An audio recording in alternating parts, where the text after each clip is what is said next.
Brokerage की report से बढ़ी निवेशकों की टेंशन।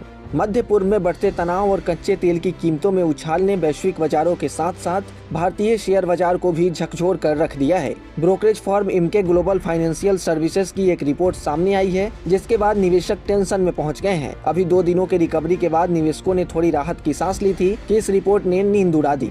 ब्रोकरेज की ताजा रिपोर्ट के मुताबिक अगर क्रूड ऑयल की कीमतें अगले 3-4 महीनों तक ऊंचे स्तर पर बनी रहती हैं तो निफ्टी 50 में और गिरावट देखने को मिल सकती है। दरअसल अमेरिका, इजरायल और ईरान के बीच बढ़ते तनाव का सीधा असर क्रूड ऑयल सप्लाई पर पड़ा है। खासकर स्ट्रेट ऑफ हॉर्मुज जैसी अहम समुद्री मार्ग पर बाधाएं आने से सप्लाई चेन प्रभावित हुई है, जिससे तेल की कीमतें ऊंची बनी हुई हैं।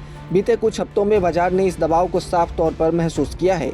26 फरवरी से 13 मार्च के बीच महज 10 कारोबारी सत्रों में निफ्टी 9.2% गिर 25,500 से 23,150 की स्तर तक आ गया। हालांकि 16 और 17 मार्च को बाजार में हल्की रिकवरी जरूर दिखी, लेकिन इसके बावजूद इंडेक्स इस साल अब तक 9% से ज्यादा टूट चुके हैं और अपने 52 हफ्ते के उच्च स्तर से करीब 11% नीचे हैं। रिपोर्ट के अनुसार अगर कच्चा तेल लंबे समय तक महंगा रहता है तो इसका असर सिर्फ बाजार तक सीमित नहीं रहेगा। इससे भारत का करंट अकाउंट डेफिसिट बढ़ सकता है, महंगाई में करीब 50 बेसिस पॉइंट तक की बढ़ोतरी हो सकती है और कंपनियों की कमाई पर दबाव आएगा। खास तौर पर ऑयल मार्केटिंग कंपनियां, एयरलाइंस, ऑटो और यूटिलिटी सेक्टर सबसे ज्यादा प्रभावित होंगे, जबकि आईटी, मेटल और पावर सेक्टर पर थोड़ा कम असर पड़ेगा और इन सब का असर बाजार पर पड़ेगा, जिससे निफ्टी 21,000 के स्तर तक फिसल सकता है।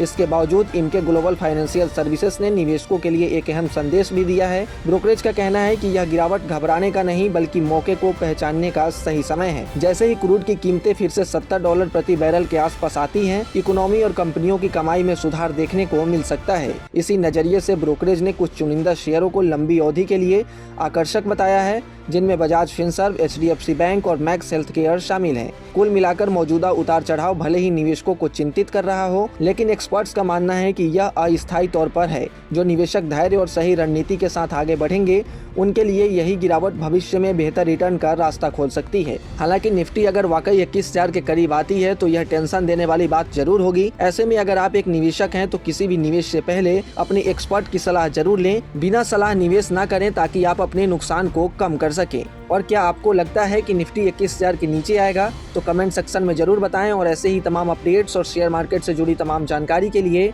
आप बने रहें गुड रिटर्न्स डिजिटल के साथ।